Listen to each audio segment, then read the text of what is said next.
But please, if you can work for yourself, remember this, work for yourself.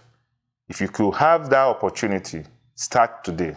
This next guest has lived in 4 different countries, speaks 8 different languages fluently, has served as a business ambassador in the Middle East, and has been bestowed with numerous honors, including being named Top 30 Most Influential Business and Civic Leader by the Des Moines Register.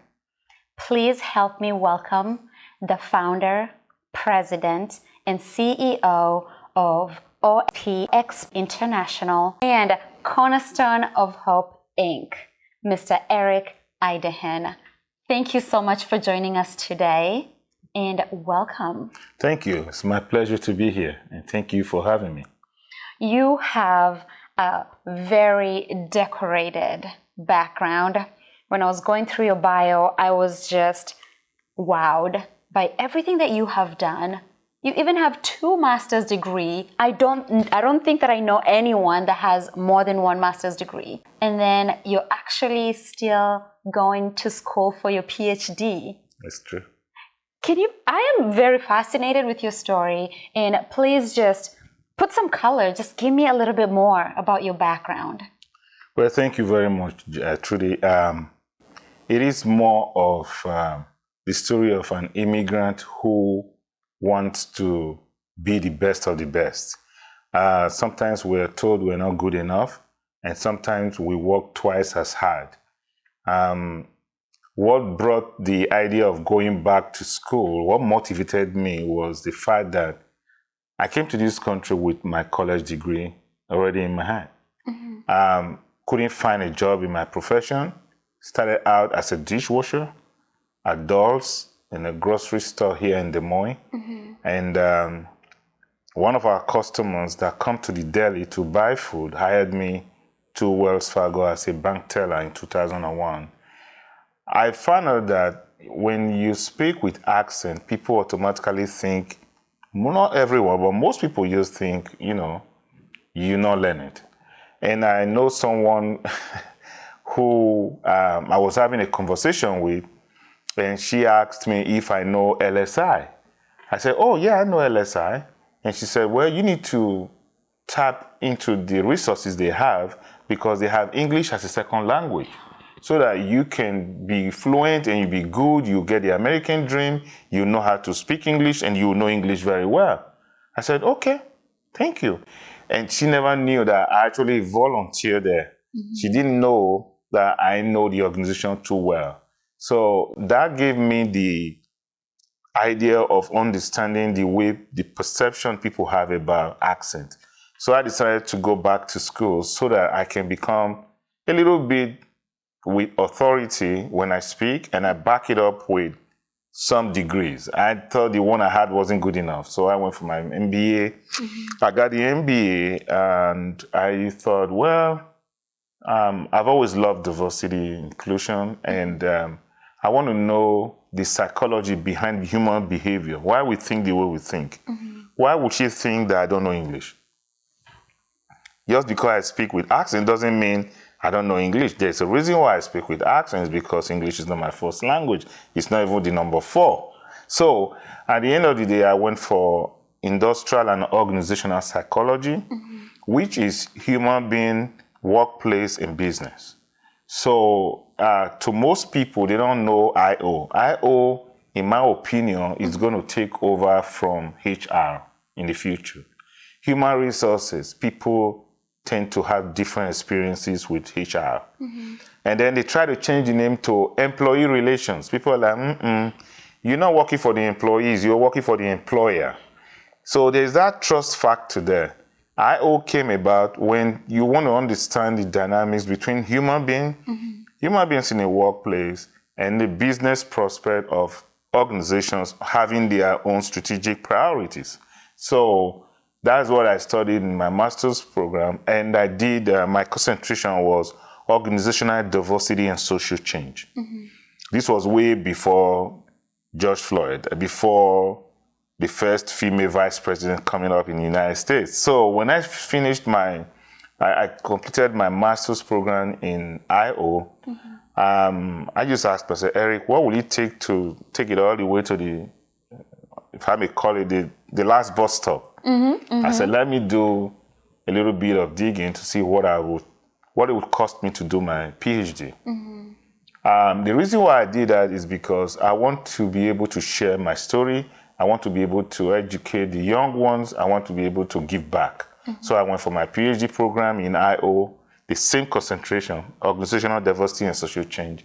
And I'm working on my dissertation now. Hopefully by May 2022, I will graduate and I will see myself in that last bus stop. Wow. So, what's the other company stand for? the other company that I own is OPX. OPX. Okay. OPX International. Ordinary people doing extraordinary things. Wow. The reason why I named it that way is because I have seen where my nonprofit work with Cornerstone of Hope Incorporated, starting an orphanage and helping kids. I want to be able to help people in the workplace and businesses to understand the dynamics of human beings in the workplace. Who we are, we bring it to the workplace. Most employers don't know that. They want you to wear two faces. When you're in the office, you got to be who you are. When you go out, check it at the door. That work only for those who are trying to build a career and game the system.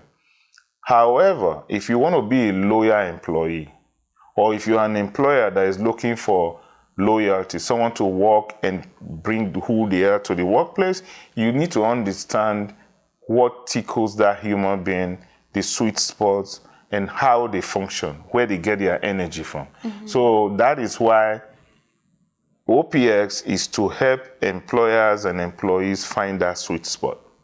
So I'm going to be consulting to organizations that will need me to tell them the truth. If you're not ready for diversity, don't call me. Right. Because what I'm going to say might not really work well for those who are not ready yet. If you're ready to have that courageous conversation and be willing and able to switch that, moving from good to great, I'm ready. I'll tell you what it takes. Most organizations, they know what to do. What they don't know is how to do it, or pretend to not know. But I will peel the onions for you. We tend to forget that the behind this production is a person who has a family, who has a life, who has everything in addition to that job. So if you were to put that in a pie chart, our employment is just a little slice. So I like the fact that you, with your organization, you're looking about incorporating all these aspects of a person, that way when they come into the office, they're coming as them and they can feel like they're authentically themselves. Yeah. The today workplace is demanding it. You can call it for what you want to call it. Some people are still in denial to understand the paradigm shift. But when it's time, you can change it. And that is where we are right now. In this country and all over the world, you look at whether it is the U.S. national team, the female national team fighting for equal pay, or whether it is the first female vice president of the United States, or whatever that diversity shift is. There are some, what I would call, when opportunity meets with preparedness, there is success. There is that timing. So that is why we're going to be very busy very soon. Wow. Here, anywhere in the world, doesn't have to be in the United States or North America, even in Africa, we got a lot of work to do there. A lot of work to do in the area of diversity or the diversity space, because we have tribes, we have religion, and then we have socioeconomic status. Those three put people in different silos. And for you to become a successful, happy human being, you need to be able to have a status. Unfortunately, people don't want to be called the poverty, low-income human being. So speaking of languages or different cultures, you speak 8. Only 8. Only 8. That I speak 3. So let's talk about the 8 languages. How long did it take you to learn them? I am really interested in that aspect. Okay, well, I'll give you a little bit of the story and the reason behind that. So if you grow up in Africa, you have your own language, you have your own tribe. It's not enough for you to do business in the entire country where you have more than 10, 15 different tribes. So I'll pick up the international one, and then there is the Africa or Nigerian tribes. Now, these tribes, when you move from one location to another, it becomes a language, because if you're further away geographically, it's a different thing entirely. So you live in Des Moines. You meet someone from Newton, Iowa. It's close enough. The language is almost similar. But if you go further to Iowa City, it's totally different. So I got 4 from there.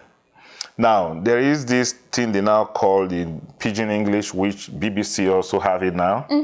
Oh, they do? Yeah. Oh, yeah, there's news in Pidgin English now. So, the Pidgin English is the broken English that we speak in Africa. You don't have to go to school to use it. Yeah, there's no present tense, past tense. You just rap it, And that language is unique because it's a common language that cut across Africa. Now, internationally, I traveled to, this is my trip, my journey. Yes. After school in Nigeria, I had 3 majors: construction management, construction economics, construction estimating, all wrapped into one course called quantity surveying. I'm a queen surveyor. So we do the economics of construction. We advise clients about how to, whatever they want to construct, either we design to the cost or we cost to design. And then during construction, I go out there to the field to make sure the actual cost is equal to the estimated cost.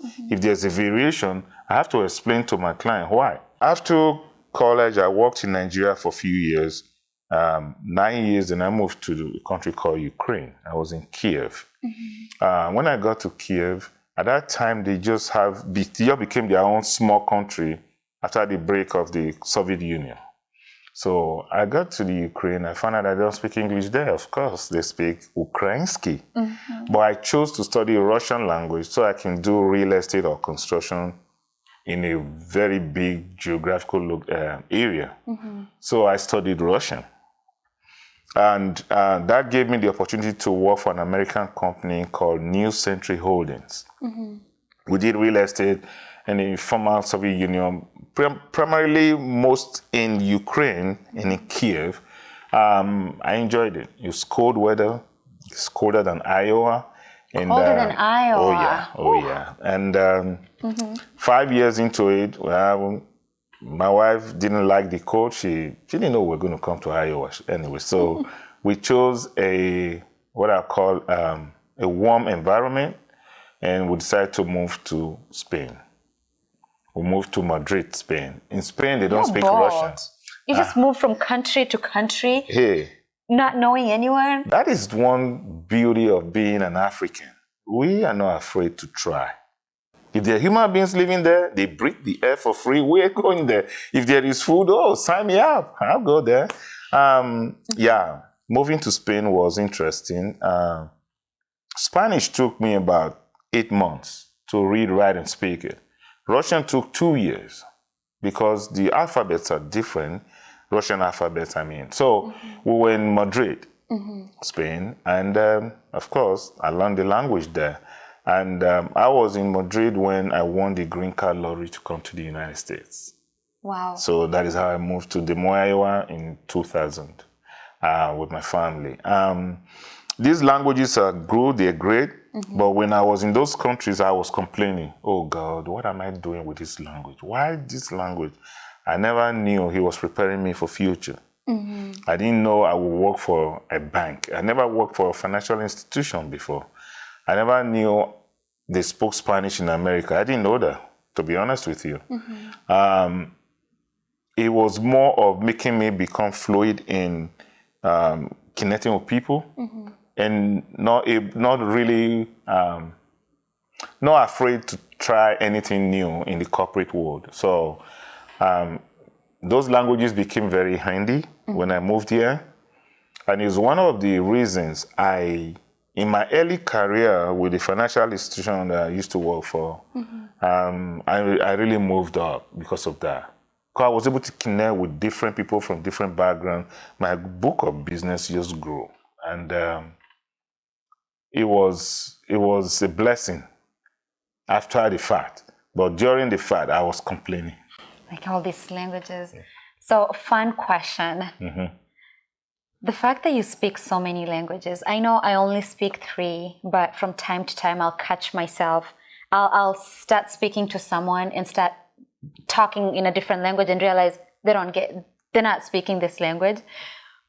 I want to hear yours. So what language do you think in? What language do you dream in? Yeah. And do you catch yourself? Good. So I dream in my native language called Edo. Okay. EDO. I'm from the Midwestern part of Nigeria. We're a very small minority in Nigeria, a tribe that is very unique to the traditional culture of Nigeria. We're known for art and craft, we're known for music, we're known for Pidgin English. Nigeria has got so many tribes, but Edo is what I dream in. I do math in Edo. Any critical thinking is first of all processed in my head in my native language before I communicate out in any of the languages that I speak. You're rightly correct. Sometimes I think I'm using English now, I don't know. Sometimes you switch to Russian, I wouldn't even know until the person looking at me like, what is he talking about? And I'll catch myself and say, did I just say something different? Like, I don't know what you're talking about. I'm like, okay, computer do switch sometimes, That is the problem you have, or you get that kind of problem when you speak more than one language. So you're not alone in that. I do catch myself sometimes, especially if I'm in an environment where I just finished using one language and I moved to a different place, I forgot to switch. And then I just continue. I'm like, wait a minute, this is not working. So it's fun. It's good. I don't regret it. I just go with the flow. Yes. And I'll blame it on language. We'll blame it. Hey. It's not my fault. I'm sorry. So Eric, you're well decorated in the philanthropy space. I know you do community engagements, community leadership. I mean, heck, you are top 30, one of the most influential leaders. So can you talk about what drove you into that field of work? What drove you into being passionate about, people in general and wanting to immerse yourself into really having an impact in their lives? Thank you very much. I see myself as a servant. You can put leadership, but put it in the back of that word servant. So people say you're a leader. I say, no, I'm a servant. You can call me a servant leader. What I discovered with my journey, traveling and lived in so many different places, I realized that human beings love one thing. We love to have peace and we want to be loved. And I also understand that for you to be able to integrate into a new place, you go through these steps called transformation. And it's a metamorphosis where, just like in a human biology, you go to a country, you don't know too many people, you don't have your cousins and nieces and nephews there, you don't have anybody other than you, boom, you're right there. I found out that a community that is welcoming, that is inviting, is a community that is well developed. So when I had this opportunity to serve, first of all, I look for the non-profit that changed lives. I call myself a life-giving spirit simply because of my upbringing, of how I grew up. I grew up poor. I didn't have enough growing up. I never had jeans. I never had tennis shoes because they were considered to be luxuries, right? When I serve non-profit boards, I bring a different perspective to the board of directors to let them understand the dynamics of how you switch people from becoming hand out to hands up. And to enable a society or a community you need to provide those resources that will help them enable themselves to thrive well. And to be able to do that, it has to be a genuine sacrifice. So I did that through my job. And of course, it was working because I helped to identify the needs in those communities, which is not difficult for me to identify because I listen, I keep my ears to the ground, because I see, and I can relate to some of the things I see, and then I can feel it because I was once there, not having enough. So the progress started coming when they give you award. There's so many awards, And this award came from the fact that people see who you are when you come to the community. And the More Register picked that up, and I've served on several boards here in Iowa and in the Des Moines metro area.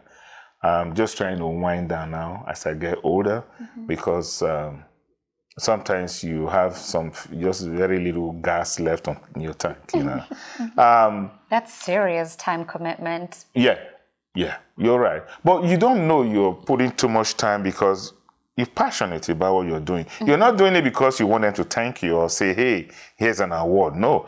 To be honest with you, I don't really need those awards. I just need to see life is being transformed in my community. Because if everybody has, and you don't have these silos of the haves and the have-not, the world will be a better place. It kind of reminds me of the philanthropic work through the orphanage.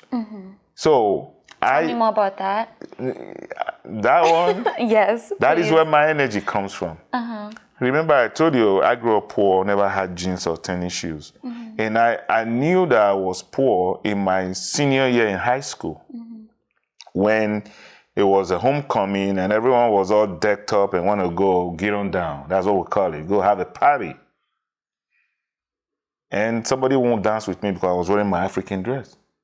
And the African dress is, I'm the oldest of 8, so I have the privilege of getting the new one and then pass it down to my siblings. I washed it because it was a big day for high school seniors. I starched it and I ironed it with a charcoal iron, right? And I wore my sandals that I wear to school. I didn't wear tennis shoes. Some of my friends wore jeans and t-shirts with, polo, whatever. I knew they had them. I didn't even care what they were because I was wearing my Christmas dress, and she won't want to dance with me because of that. I was like, why? I said, look at what you're wearing. So my eyes just opened. I was like, what? Oh, okay. And of course, kids will laugh, people like, ooh, I'm like, okay. I promised myself that when I grow up, I'm going to have a suitcase full of jeans, and I'm going to have 20 pairs of tennis shoes. I have them, I don't even wear them now. I don't have 20 pairs, I don't have suitcase. Well, by virtue of your job, sometimes you're putting suit and tie, But it opened my eyes, and I promised myself I'm going to work hard to be successful. I actually think that motivated me to sit tight and pay attention. And I promised myself I'll give my kids a better life so that they don't go through this. But what about a child who do not have a home, a place to sleep, a parent to say dad or mom, to give them a hug? They're not worried about tennis shoes or jeans. They just want a safe place. That is how I call it the thirst and hunger to help the orphans started. So when my dad passed on, as the oldest son, I inherited my dad's house. And I grew up in this wonderful small house with outdoor plumbing. You know what that is? Yes. Toilet, kitchen, bathroom, outdoor. I remember when we were growing up, Mom was like, where is Eric? He's in the post office. You know what post office? The post office. One of the small rooms down about half mile away from the building. That is how I grew up. And that house became my house. So I looked at it and I'm like, what am I going to do with the house? My siblings said, you want to give it to tenants, rent it out? I'm like, yeah, let's do that. We did the math. They're going to be paying me $17 a month. Wow. I'm like, it doesn't even cover how much I spend on that thing called Starbucks coffee or whatever coffee I drink. In a month, I spend more than, I don't want to be guilty about it. Some of us spend more than $100 on coffee, depending on what you put in that cup. Guilty pleasures. Yeah, so I decided to just say, I'll donate it to the orphans. That is the building that is the orphanage today. So I never had non-profit experience other than serving on boards here in the United States. I wasn't rich at that time. It was 2004. I was just personal banker trying to move into the community development role. So I've not really moved into senior leadership. I didn't have money, but I had the heart and the drive and the passion to do it. So I called some of my friends from church. I said, hey, here's what I want to do. They're like, what's the name of the, I don't know. We'll call it any name. You got to have a name. You need to have a 501c3. What's that? Oh, it's the equivalent of NGO. Okay. So we did this and got it registered with the Secretary of State here in Iowa. I went to Nigeria. I registered with the federal government, state government, and local government, called NGO status with the Ministry of Women and Social Welfare, so that people could be able to do adoption. And I did everything right. I did it myself because I didn't want any mistake or error, because I know that could jeopardize the experience or the process. And in 2005, we opened our doors. And today, I'm happy to inform you that we have helped 147 children find homes, happy homes, 147. 19 of them are in the United States. What? 19, and 2 of them are in Iowa, and 1 of them is our daughter. Wow. This has been a humbling experience for me, because the name Cornerstone of Hope Orphanage, we took it from the parable of the rejected stone becoming the cornerstone. You know, I told you about how communities thrive when everyone has. The same thing, I look at the orphans. I don't call them orphans. The moment a child is brought to our facility, that child is the chosen one. Wow. You are not an orphan. You are chosen by God to be who you are, but we're going to help you to discover your full potentials to become cornerstone.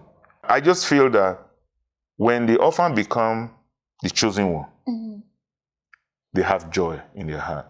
They have every reason to just love life. I'll give you an example.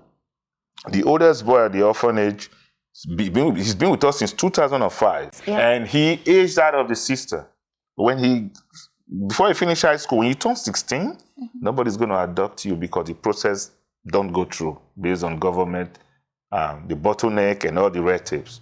A child that turns 16 and the orphanage is done. Yes. Wow. So you either just walk away and go start your life, or they can help you. So in our case, we don't leave you. You're not going to walk alone until you become a responsible adult. Remember, our name is making the rejected stone become cornerstone. So this boy, Patrick, and I'm using his name because he's on the website, he's done a lot of testimony for us. And I told him I was going to speak with you today. If I use his name, he said, yeah. Patrick came in with 2 other siblings. He's the oldest of 3. Became orphaned because dad passed on many years when they were young. Mom took them to the village. She was coming from the farm one day, and then boom, something happened. Mom died. They became orphans. The Ministry of Women and Social Welfare brought them to us. We don't take children from the street, because you don't know who is an orphan and who is not. We only take children from the Ministry of Women and Social Welfare. And when you come, you want to adopt, we will send you there.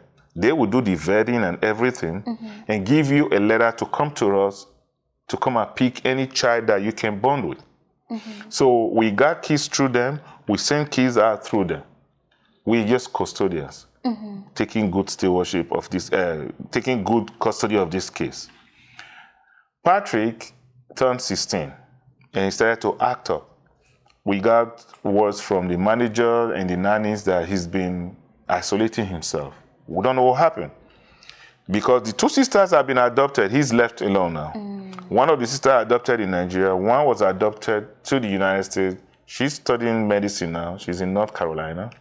Oh, and Patrick was like, okay, I'm not good enough. So somebody discovered that and told us and said, this guy is not happy. And it was one of our friends from United States, from Ohio, who visited the orphanage, a teenager that discovered what was going on. And she just said, Mr. Idehen, I just want to tell you that this is nothing to do with the orphanage. Here's what I discovered about this boy. I said, thank you for sharing that. I never knew that. He had a nice home. By the way, the orphanage is a nice big building with indoor plumbing. They have generator. They have washing machine. They have everything you can think of. People think it's a rich man's house. So I'm like, he's having a good life. He wears American clothes. What's his problem? You got food? We have enough food. When we discovered that, I just, okay, Patrick, tell me, what will make you happy? Why are you isolating yourself? I miss my small sister in the United States. I'm like, oh, okay. Wow. If you do well in high school, we'll make sure you come to America and you see your sister. He said, really? I said, yeah. I didn't know what I was promising. This boy sat down, studied hard. High school graduation, aced all his, even better than me, who my parents were teachers. I didn't have all A's. And now it was time for me to fulfill my promise. Oh, wow. What do I do? Talk to the board of directors here. They're like, let's get into some schools here. We'll try community college. So I know Rob Denson. We go way back. He's the president of DMAC. And I said, so I have, this is what I need. He said, oh, one of your kids from the orphanage? Oh, sure, we'll be ready to help. They were ready to help, but the U.S. government did not give visa because, you know, when you complete the application, you put the name, parent's name, you say deceased, or orphan, meaning he's not going to come back to your country. Oh, no. So we tried Canada, University of Manitoba, Winnipeg, Canada. They gave him admission because he has A's. He's a very bright student. Time for the interview, visa application, I did the same thing. No visa. I have two brothers in the UK. They call me big brother. Hey, big brother, I'm the oldest. We heard that you are having some hard time getting Patrick to college and it's really affecting you now. You're feeling it. I said, yeah. Can we help? I said, absolutely, I need help. You forget about the application process. We'll take care of it. I said, oh, good. That's fine. I just want him to get out of that place to any country, but not Nigeria. Because I already promised him overseas now. They went to Edinburgh University in Leicester, England, applied. Dad's name, Eric Idehen. Mom's name, Emily Idehen. Application submitted, everything good to go. He got visa to the UK. As I speak with you today, Patrick is in his senior year in Leicester, studying accounting. Congratulations, Patrick. No, wow. he's a wonderful boy. He inspires me every day. Patrick will be graduating soon. No, thank everyone, including you. Thank God. Everyone. It's not about me. I'm living my contract with God. I'm just living my contract. Yeah. That is what I mean by cornerstone. So Patrick you can't call Patrick an orphan. You know, I know some rich friends in Nigeria, they can't even get their kids to go to school in the UK. They have the money, they don't get the admission, either the kids can do well in school, or they don't get the visa. Patrick got everything. So that is the joy of what we do through philanthropy using Cornerstone of Hope, Inc. We're going to do orphanage. In the future, we're going to do health care.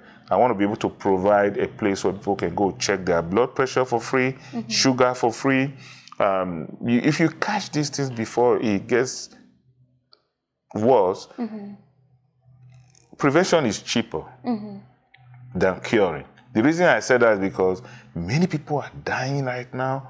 Young people in Nigeria, even in Africa, including here too, heart attack. If you don't catch blood pressure and it shoots so high, it can complicate so many things. It can affect internal organs.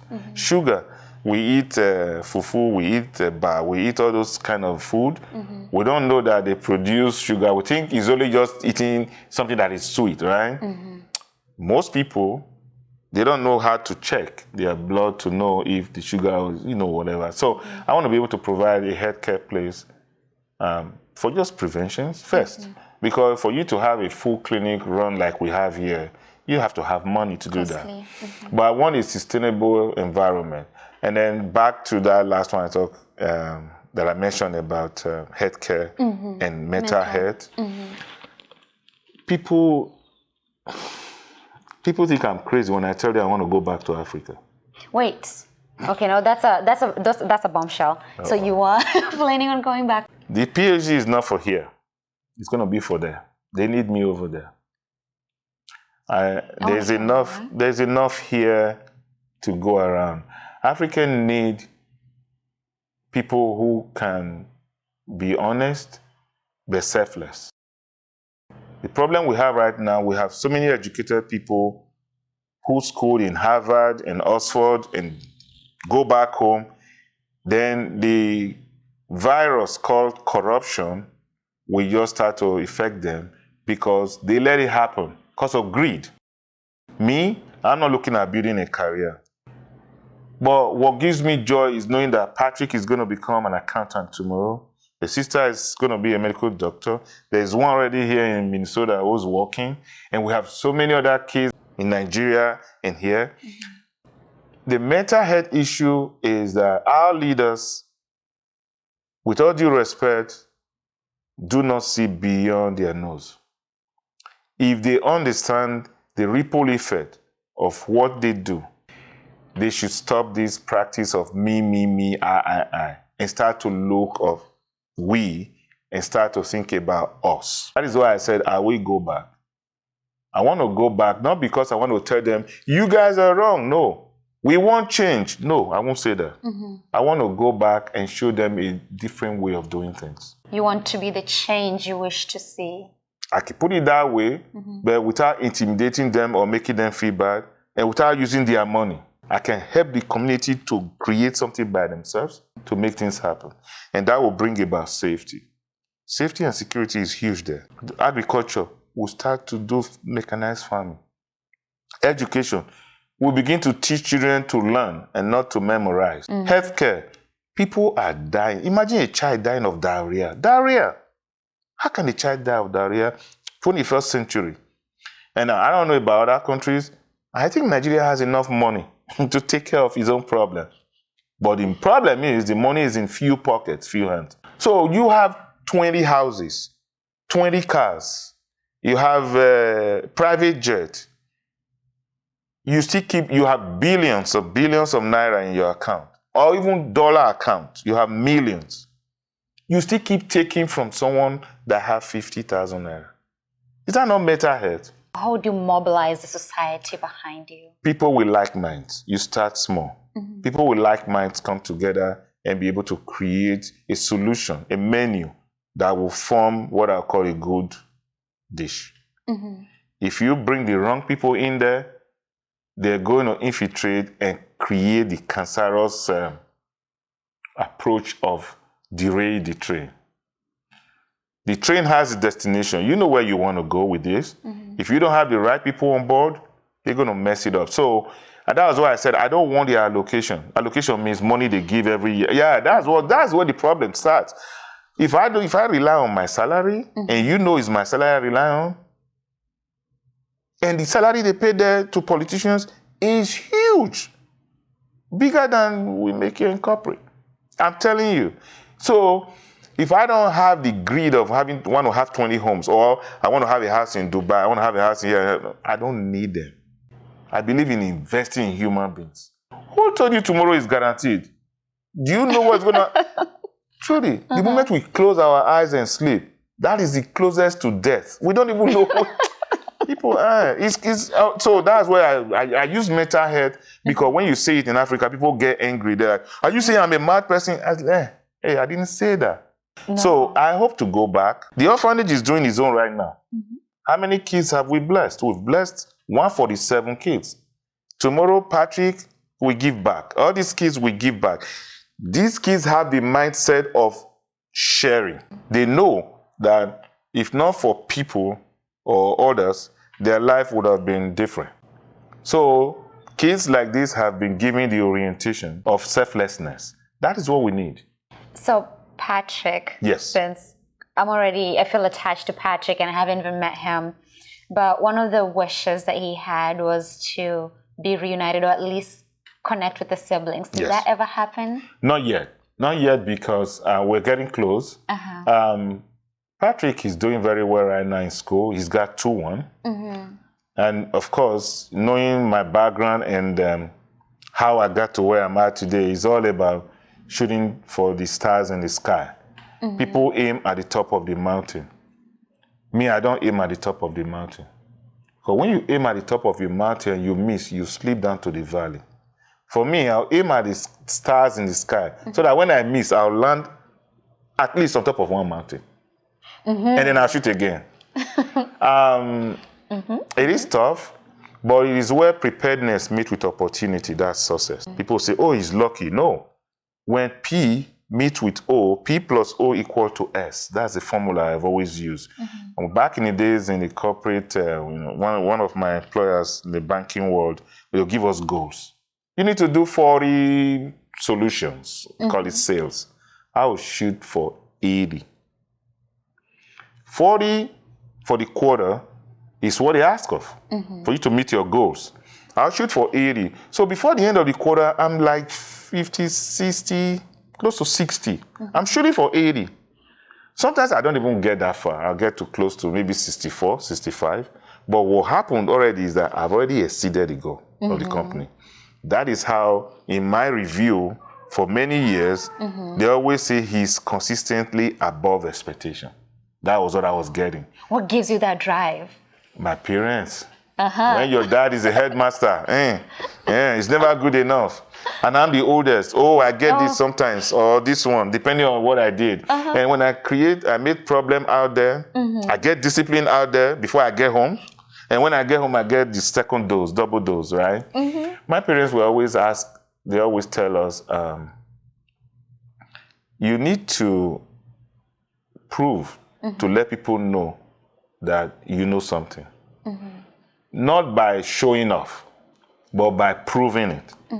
What they mean by that is, my dad will always tell us, you cannot be the son of a headmaster, which is principal here in the United States, and then you come home with an F.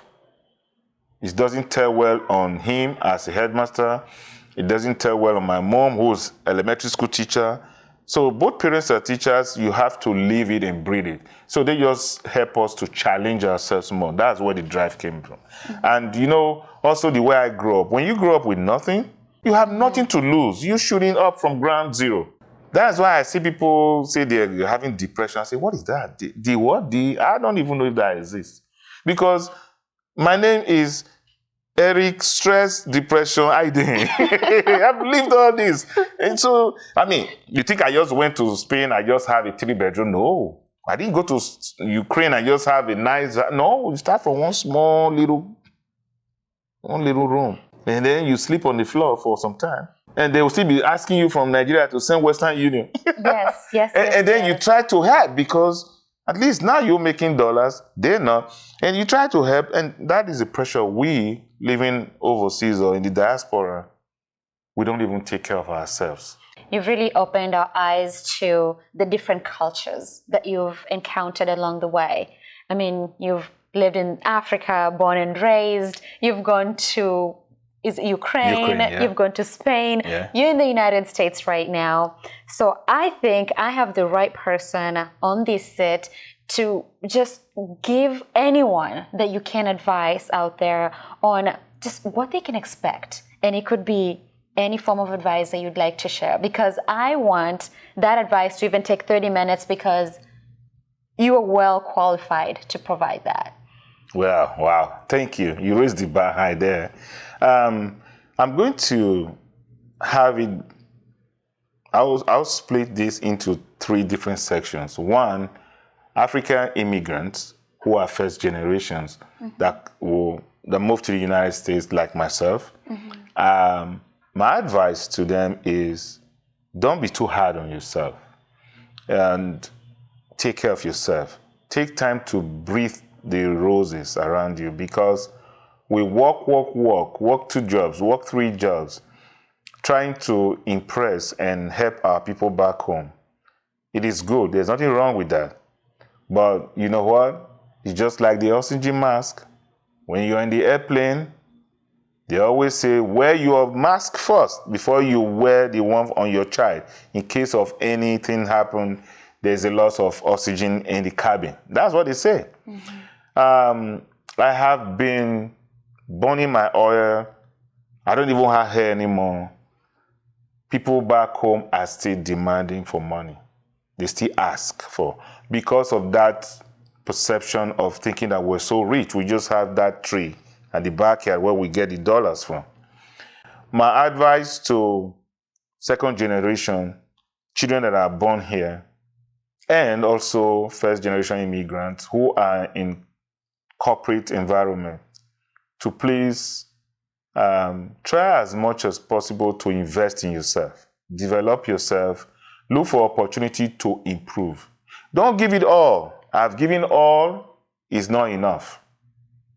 Keep asking for more. And we, immigrants, want to be the best of the best. We do 2 times, 10 times what we're asked for. And then we sell ourselves very short. We sell ourselves too cheap to the point where even when we see something that is not right, we're being treated differently. We're like, oh, you know what? I'm just here to get the daily bread, help my family back home, take care of my kids here so that they'll have a better life. There's nothing wrong with that. But please, if you can work for yourself, remember this, work for yourself. If you could have that opportunity, start today. I would have said started yesterday, but it's not too late. Start today, because if you wait, once you wait, you'll be sorry, because where you are right now, you have what is called employee ID. You are a number. Any human being that have employee identification number is a number. There is no face to that name. No. The day of mass retrenchment or layoffs, they're laying off number this to this, number that. They don't know whether you're a dad or mom or brother or sister. You have children in college. Nope. You have bills to pay. Nope. You are a number. I don't have anything against corporate. I'm only saying work for yourself. And then for the children of immigrants, you have no excuse. You have no reason to not be successful. You know why? My story is different. Everyone has his own story. Everyone has his own journey. But what you don't know is that we did not create our address. The address came in this journey as we're looking at the GPS. We don't know which address to punch. If I know that I was going to end up in Des Moines, Iowa, you think I'll go to the Ukraine or go to Spain before I come here? I'll put the direction. I'll end up in Iowa straight and enjoy all the life here. But the journey, it went all the way around before I got here. You guys don't have to do that, make that trip.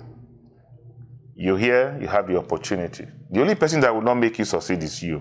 So my challenge to you is that stop laughing at us that you African parents that, yeah, we are. I'm one of them. But we're doing it for you so that you have a better tomorrow. And please, if you can work for yourself as a consultant, whatever it is, you control your destiny. The more you work for yourself, the more you make for yourself. I'm not preaching against corporate. You can use it to acquire all the skills needed.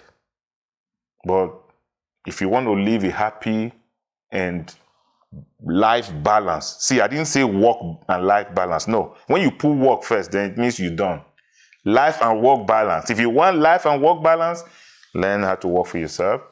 If you do that, you'll remember me. And then I'll charge you for my consultancy fee. I'm joking. Well, there you have it, straight from the horse's mouth. Thank you so much for listening. But before you leave us yet, I have one last question for Eric. So if someone's watching today and they're really interested with the orphanage that you have back home, maybe they would be interested to adopt a child or support the child that's back home, maybe buy them shoes or food, just support the children in any way. How would they get a hold of you, or how would they even start to do that? Thank you very much. I appreciate that. And I'm glad you asked that question, because I just got a list from the children about their Christmas wish. This came about 2 years ago, where I was in Nigeria and I was there for Christmas. And for some reasons, I left my hotel to go visit the kids at the home. And visitors came and they said they brought gift items for the kids. I happened to be there. So, of course, we accept every gift. Mm-hmm. And then the kids prayed for these folks and they left. When they opened the, what I would consider to be Christmas clothes for the children, they were used clothes that you and I cannot use to clean our shoes. Oh. And I said, wait a minute. I just left Des Moines where we already wrapped things put under the tree for the kids to pick up and open on Christmas Day. I started feeling guilty. And I asked the kids, I said, the kids were, of course, they were happy, content. It wasn't as good enough, the clothes that I brought that they use on every day. Mm-hmm. I didn't go with Christmas clothes when I was going because in my case, I didn't even think of that. Mm-hmm. So this opened my eyes. I promised myself every Christmas I will ask the children what they want. So I asked the children, has anyone asked you what you wanted for Christmas? They said no. So I asked one of the kids, what do you want? He said this. One of the children said, I want the shirt with good.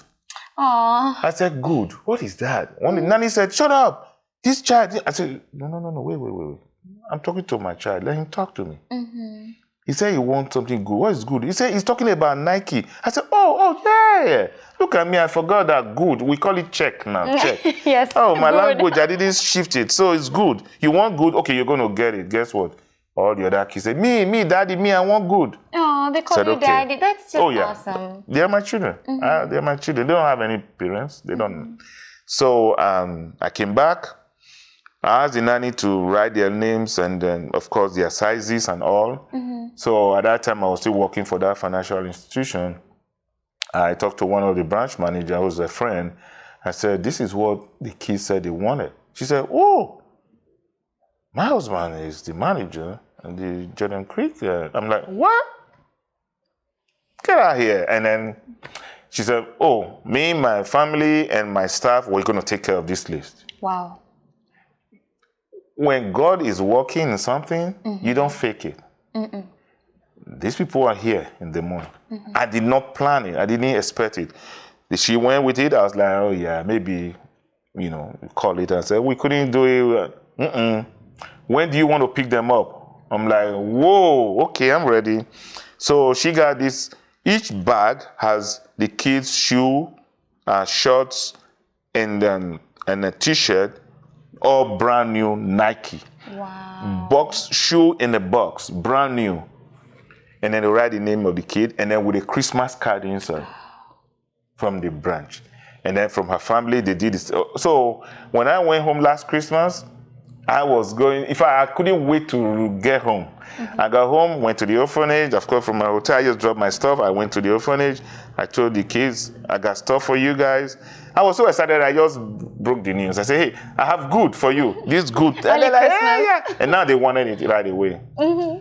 I let them see it, but it was hard to get it back from them to keep it for Christmas Day. Because they feel like they want it now. Again. They thought maybe I just showed them, I'm going to take it away. But of course, I told them, I promise you guys, you're going to wear it on Christmas Day. And of course, I do a block party for them. Mm-hmm. As bad as COVID was at that time here, over there, it wasn't bad. Other kids wanted to be like our children.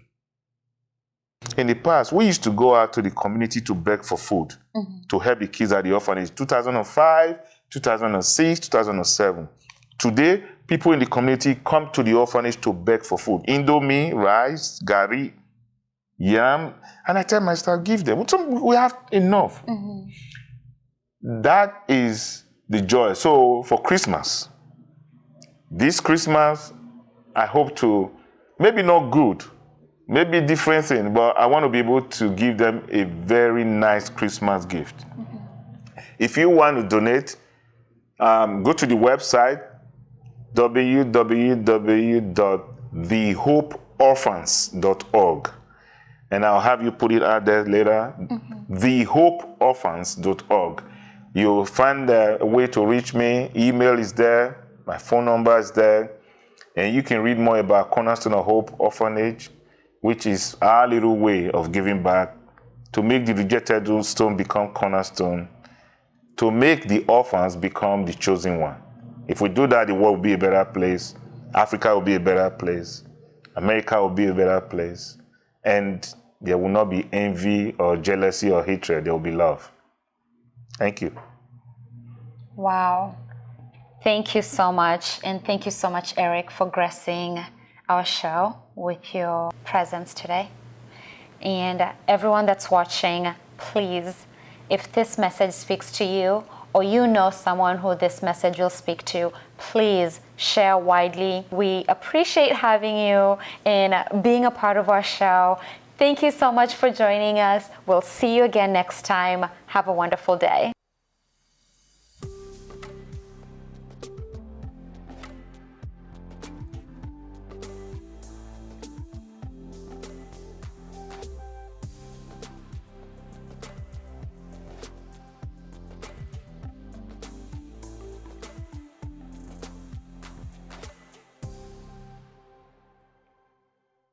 Hi everyone, and welcome to Conversational Lounge. Here we try to mentor, connect, and inspire others through real life stories. And if you know someone or you would like to share your stories with the world, please get in touch with us. We would love to have you on this seat. That way you can be able to share your story, and through that you can inspire someone.